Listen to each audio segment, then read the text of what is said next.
down after down.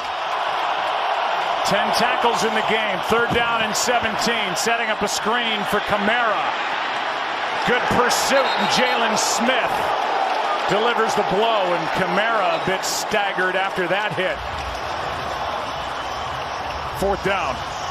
And Sean Payton, he's over there talking to the official about it right now. He clearly took a big hit at the end of this, and that's a lead to the helmet, and there's a call that should have been easy to make. Mike Pereira, that should have been called. Yeah, we haven't seen many called this year, but